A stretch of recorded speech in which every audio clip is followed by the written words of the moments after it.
गावातल्या ग्रामपंचायतच्या कारभाराविषयी तुम्हाला महाराष्ट्र शासनाला किंवा महाराष्ट्र राज्यातील जनतेला काय सांगायचं आहे? महाराष्ट्र राज्यातील जनतेला किंवा महाराष्ट्र शासनाच्या रणनीती या महाराष्ट्र शासनाच्या कर्मचाऱ्याला मला एकच सांगायचं आहे, असं आवाहन करायचं आहे, जे ग्रामपंचायत जवळपास 1972ला बांधली कच्ची, त्या बांधलेल्या कच्च्या ग्रामपंचायतीवर या चालू ग्रामपंचायतनं जवळपास 60 ते 70 लाख रुपये डागडुगी करून उचललेले आहेत.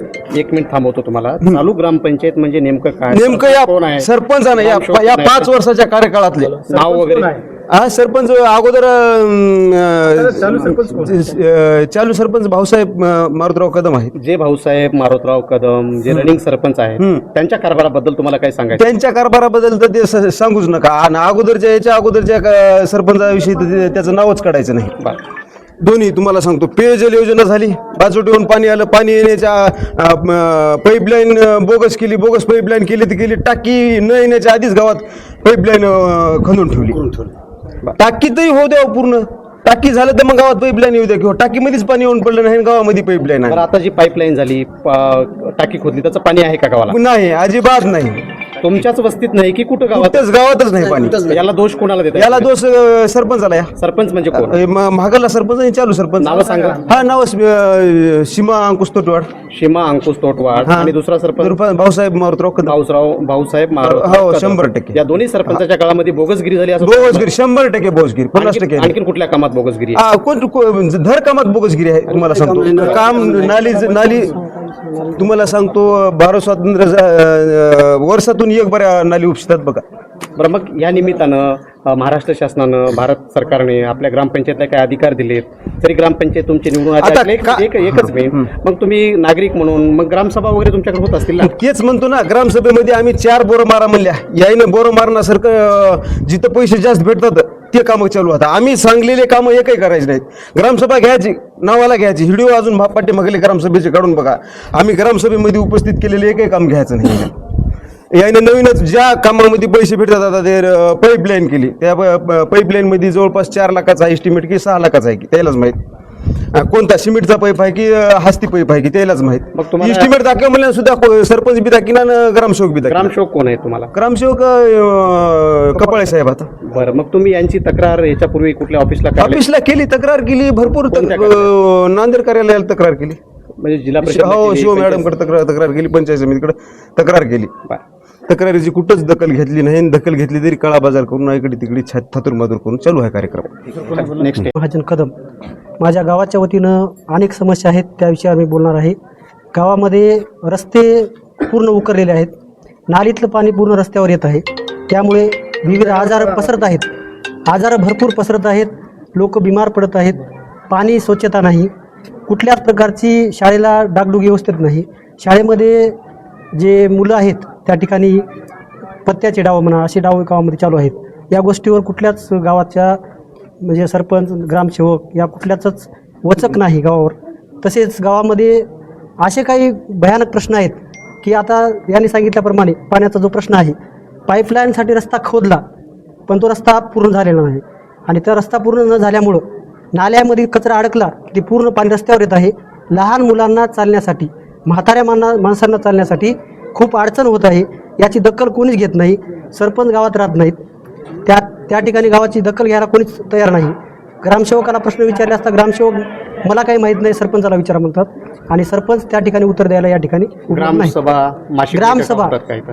होतात, कागदोपत्री होतात. गावातल्या महिलांच्या ग्रामसभा बी होतात, पुरुषांच्या बी होतात. ग्रामसभेमध्ये कुठल्याच प्रश्नावर तोडगा निघाला प्रत्यक्षात होतात, पण त्या ठिकाणी ती सभा होते पण ती अपुरीच राहते. त्या सभेमध्ये कुठलाच मार्ग किंवा गावाच्या विकासाबद्दल काहीही केलेलं जात नाही. अशा प्रकारचा ग्रामपंचायतचा ढिसाळ कारभार. लोकप्रतिनिधीची काही दहशत आहे का गावात? लोकप्रतिनिधीची दहशत वगैरे म्हणजे आता कसं असते बघा, सामान्य माणूस कुठल्याही लोकप्रतिनिधीच्या वाटेला जात नाही. मुळात हा प्रश्न आहे की आपल्याला गावामध्ये राहायचं आहे म्हणल्यानंतर लोकप्रतिनिधी जरी समजा त्यांनी जरी त्याला दादागिरी जरी करणं गेलं तरी आपल्या सर्वसामान्य माणसाला त्यांच्या विरोधामध्ये आवाज उठवण्याची हिंमत होत नाही. म्हणून या ठिकाणी आमच्या गावातील काही तरुण मंडळी, नागेश कदम असतील, हरीश कदम असतील, या पोरांना असं वाटतं की बाबा गावाची सुधारणा झाली पाहिजे, गाव सक्षम झालं पाहिजे, आणि गावामध्ये मुलं सुधारित झाले पाहिजेत, शाळा सुधारल्या पाहिजेत, शिक्षण वाढलं पाहिजे, रोजगार वाढला पाहिजे आणि गावामध्ये विविध, आता आमच्या गावामध्ये सगळ्यात महत्त्वाचा प्रश्न म्हणजे आज पावसाळ्यामध्ये समजा एखादी जर मयत झाला व्यक्ती तर त्याला जाळण्यासाठी स्मशानभूमी नाही. या विषयावर आज 60 वर्षापासून जवळपास महाराष्ट्र किंवा देश स्वातंत्र्य झालेला आहे आणि महाराष्ट्रामध्ये 1 मे 1960ला आपण या ठिकाणी महाराष्ट्र हे स्वतंत्र राज्य निर्माण झालं. परंतु आजसुद्धा आमच्या गावामध्ये स्वतंत्र अशी स्मशानभूमी नाही. पावसाळ्यामध्ये जर त्या ठिकाणी प्रेत जाळायचं असेल तर वरून जर पाऊस चालू झाला तर ते प्रेत तसंच राहत आहे. इतकी भयान वास्तविकता आपल्या गावची आहे आणि यामध्ये सुधारणा होणं आमच्याकडून, या तरुणाकडून अपेक्षित आहे, हेच मला या ठिकाणी सांगायचं. गावचा रहिवासी असून ह्या गावामध्ये जे 15 वित्त आयोगावर काम चालत आहे, ते 15 वित्त आयोगामध्ये अपंगासाठी 5% निधी खर्च करायचा शासनाचा GR आहे. तर आज जवळपास 15 वर्षापासून एकही रुपया अपंगाला कोणी दिलेला नाही, कोणाला पोहोचला नाही. 15 वित्त आयोगामध्ये जवळपास एका वर्षामध्ये 1 कोटी रुपयाचे तरी काम होत असतील, तरी एकही कोणी ग्रामसेवक म्हणला नाही की सरपंच म्हणला नाही हे निधी हे इथं वाटप केला पाहिजे करावं म्हणून. त्याला कधी वाटलंही नाही.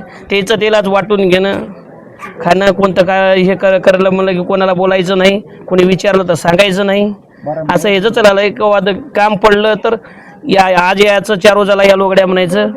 या मनमानीच्या विरोधात तुम्ही बोलण्यापारी काय म्हणतात, त्यांचं काय उत्तर असते? त्याचं उत्तर काहीच नाही. तुमचा वित्त आयोग येत नाही, करू बघू, वाटप करायचं आमच्याकडे आणखीन आलं नाही असं म्हणत असतात.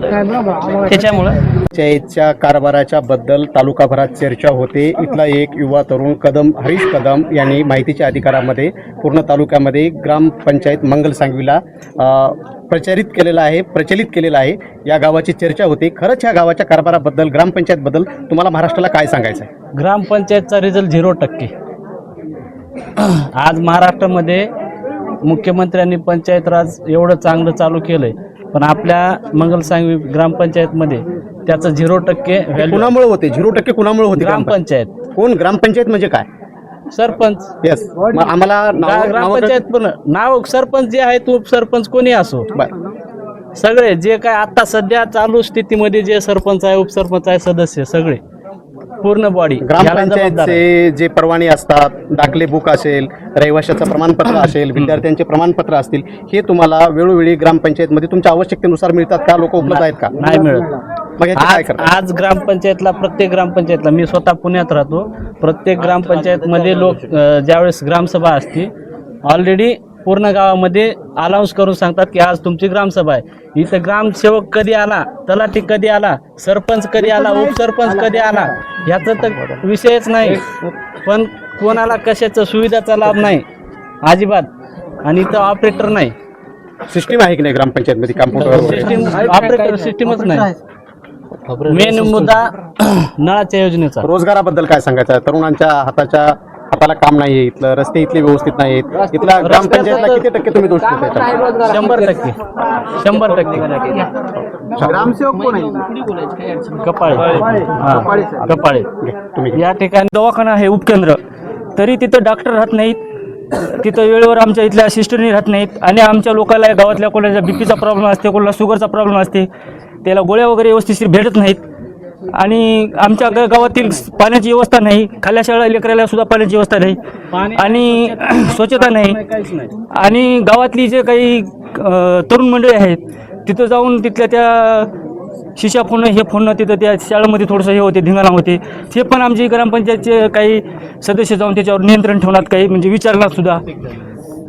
आणि विशेष म्हणजे आणि विशेष म्हणजे तर आमच्या इथल्या माणसाला भरपूर तकलीफ होते दवाखान्याबद्दल. कारण का इथं एकही स्टॉप आमच्या इथं कायमस्वरूपीचा संध्याकाळी राहत नाही इथं. आणि त्याला कोणी बी जबाबदार नाही की कोणी बी म्हणू शकणार की बाबा कशाबद्दल तुम्ही इथं राहत नाही, काय अडचण आहे तुमची, काय नाही म्हणून. आणि दुसरी मेन गोष्ट म्हणजे तलाठी साहेब ज्यावेळेस आमच्या गावात येतात त्यावेळेस कोणालाच माहीत नसते हे काही काम आहे, असं हे आहे ते आहे म्हणून. आणि प्रत्यक्षात गेल्याच्या नंतर एखाद्या माणसाच्या सातबाराला जरी हिरीचं नाव असेल तरी ते म्हणतात ही पीक पाण्यामुळं आले तुम्ही याला पैसे देऊन लावू शकले नाही. मग तशा वेळेस एखाद्या गोरगरिबाची हिर कॅन्सल करतात. ही याला सर्वस्व जबाबदार आमच्या इथली ग्रामपंचायतमध्ये आहे, सर. ग्रामपंचायत तर्फे शेततळी विहिरी ह्या सगळ्या योजना हा. असतात. या योजनांची तुम्हाला सरपंचांनी माहिती दिली का? आम्हाला माहिती तर नाहीच, आणि कधी यायला त्याचं ही निरोप बी नसते, आणि एखाद्या वेळेस जर निरोप भेटला तर मग ते त्याच्या मार्फत समजा ते हे करतात ते, आणि विहिरी मंजुरी आणि ते हिरी मंजुरीसाठी आले स्वतःही म्हणजे मजा 7/12 पैसे मागले जातात. मी मजा 7/12 मी वैयक्तिक चारही कर्मचाऱ्याला सांगितलं की मजा 7/12ला 20 गुंठे जमीन आहे, त्याच्यावर आमचं नाव आहे, त्याच्या खाली हिरीचा उल्लेख आहे, तरी त्यांना म्हणले तुमच्या एकच वेळेस त्याला हे आहे, तुमच्या रजिस्ट्रेशनला नाही, त्याच्यामुळे तुम्हाला आम्ही लाभ मिळू शकत नाही, म्हणून आमचं कॅन्सल केलं. घरकुलाचा जे लाभ आहे हा. बऱ्याच ठिकाणी पैशामुळे त्या घरकुल धारकाला घरकुल मंजुरी दिली जात नाही. तुमच्या इथे असा काही प्रकार होतो का? घरकुलाला काही अडथळा आणला जातो का ग्रामसेवकांनी? हो, भरपूर वेळेस सर, 100 वेळेस. आमच्या इथं वडील उपार्जित जर घर लावायचं असेल तर ग्रामशोक, आताचे ग्रामशोक नाही बरं का, याच्या अगोदरचे ग्रामशोक मी स्वतः पैसे दिला, ते पैसे घेत होते, 5,000 4,000 2,000 3,000 रुपये ते घेत होते. आताचे ग्रामशोक घेणार पैसे. तुमच्या गावच्या समस्या जे प्रशासकीय अधिकारी ग्रामसेवक आहेत यांच्याकडे तुम्ही मांडल्यात का? कोण्या? ओ, भरपूर वेळेस मांडल्यात, भरपूर वेळेस मांडल्यात. ग्रामसेवक राहतो का? ग्रामसेवक गावात राहतो का? ग्रामशोक राहत नाहीत, पण येतात ते मुख्यालयाला ग्रामसेवक राहिला. किती दिवसांनी येतात? आता ते 8 दिवसाला 4 दिवसाला येतात सर.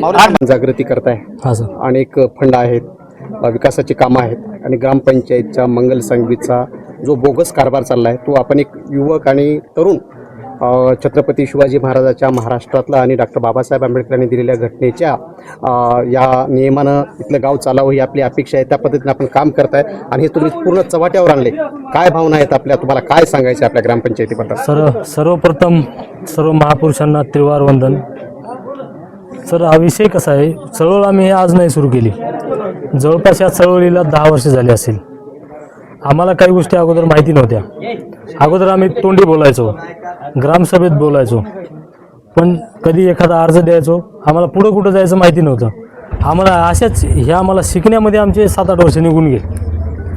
मी आता सर कंप्लीट 1 वर्षापासून माहितीच्या अधिकाराअंतर्गत RTI पण मारलेला आहे, आणि माहितीच्या अधिकारात तिकीट लावून पण आपल्या ग्रामसेवक साहेबाला पहिला अर्ज केला मी, किती 17/9/2025ला, की सर आमच्या इथे असे बोगस कामे होत आहेत, आणि बोगस कामे झाल्यामुळे गोरगरीब लोकांना त्रास होत आहे या कामापासून, असा मी अर्ज केला. तर ग्रामसेवक साहेबाचं असं म्हणणं आहे, तुम्ही कितीही अर्ज केले तरी काही होत नाही, आम्हाला होऊन 2-3 हजार रुपये दंड लागेल, ह्याच्या व्यतिरिक्त काहीच होत नाही, तुला कुठं जायचं जा. ठीक आहे. इथून मी ग्रामपंचायतला अर्ज केले, 1 वेळेस इथं अपील केली, तिथून गेलो मी BDO साहेबाकडे, पाटील सराकडे, आणि जे गावामध्ये बोगस कामं होत होते त्या कामांचे पूर्ण व्हिडिओ आणि फोटोज BDO पाटील सर, तिथून बसवदे सर इंजिनियर, तिथून पानपट्टे सर विस्तार अधिकारी. पानपट्टे सर आणि बसवदे सर हे दोन्ही काटकळंब्याचे आहेत. त्यांचं म्हणणं असं आहे, आमच्या तालुक्यामध्ये आमची नोकरी आहे आणि आमच्यावरती कोण्यातरी मोठ्या राजकीय लोकांचा हात आहे, तुम्ही कुठेही जा आणि काहीही करा, आमचं काहीही होऊ शकत नाही, आणि मला ते सत्यात दिसते. मी BDO सरांना पण अर्ज केला, यांची तक्रार केली. BDOनी कुठलीही त्या तक्रारीचं मला म्हणजे माझं समाधान केलं नाही. तिथून मी गेलो जिल्हा अधिकाऱ्याकडे, शिव मॅडमकडे गेलो. शिव मॅडमला मी 2 वेळेस अर्ज केले, ह्यांची पूर्ण प्रत जोडून. शिव मॅडमनी पण दखल घेतली नाही. त्याच्यानंतर मग एकदा मी भेटलो, मग शिव मॅडमनी दखल घेतली. दखल घेतल्याच्या नंतर विस्तार अधिकारी BDO व ग्रामसेवक यांना चौकशीसाठी नांदेडला बोलवलं श्री माने सरांनी. त्यांचे पण माझ्याकडे व्हिडिओ आहेत, तुम्हाला मी देऊन टाकेल जाते वेळेस. मग त्यांना मी म्हणलं की बा सर तुम्ही असंच बोलवता आणि हे असंच चालत राहते. तर माने सर म्हणले करतील. सर माझ्याकडे ते कागद आहेत, तुम्हाला मी देऊन टाकेल. जवळपास 2 महिन्यापूर्वी माने सरांनी आमची हे केली, समजा समोरासमोर. यांनी असं सांगितलं की आम्ही चौकशी लावतो.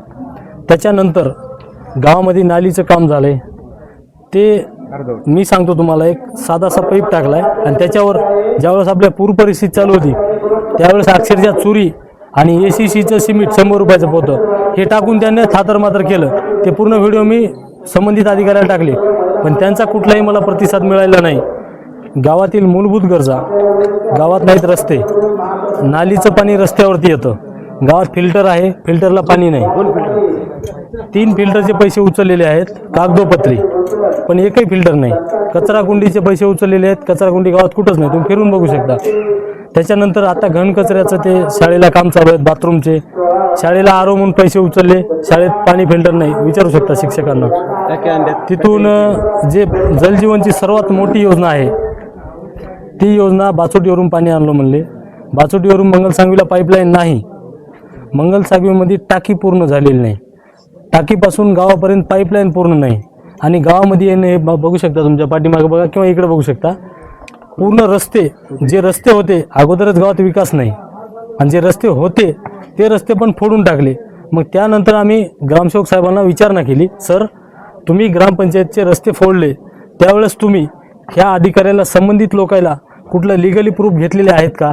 जर नसतील तर त्यांनी रस्ते का फोडले? आणि जर फोडले असतील कामासाठी तर फोडल्याच्या नंतर तुम्ही त्यांच्याकडून रस्ते का करून घेतले नाहीत? तर हे ग्रामसेवक आणि ते संबंधित जे इंजिनियर आहेत, राजवेंद्र मोरे काहीतरी नाव आहे कंस्ट्रक्शनचं, ते सांगतात आम्ही ग्रामपंचायतला टक्केवारी दिली, ग्रामसेवकला टक्केवारी दिली, सरपंचाला दिली, BDOला दिली, इंजिनियरला दिली, शिव मॅडमला दिली. त्यांचं म्हणणं असं आहे आणि आम्हाला पण ह्या गोष्टी खऱ्या वाटू लागल्या. त्याचं कारण असं आहे, कारण मी 6 महिन्यापासून एवढं तक्रार करून, कोणाला भेटून कुठल्याच प्रकारे काहीच होत नाही.